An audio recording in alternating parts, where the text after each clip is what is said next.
મારું નામ મીનાબેન પટેલ, મોટી ચીચોડ, માજી ચેરમેન.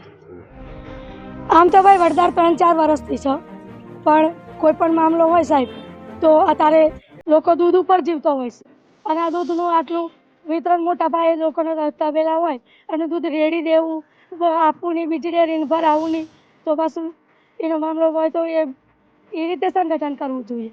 પણ આ દૂધ વચ્ચે એક મંડળી બંધ કરવાથી કોઈ ફાયદો નથી. મંડી કરવાથી બંધ કરવાથી તો નુકસાન છે.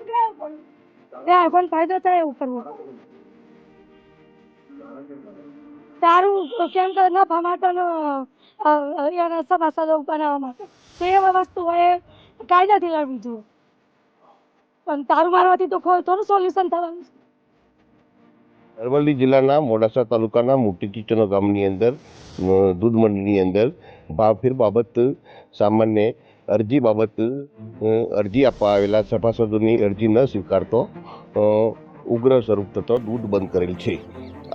આજ રોજ આ દૂધ મંડળીનો વહીવટદાર તરીકે યોગેશભાઈ પટેલ વહીવટ કરે છે, પરંતુ સામાન્ય મેટરના કારણે દૂધ બંધ થાય એ યોગ્ય નથી.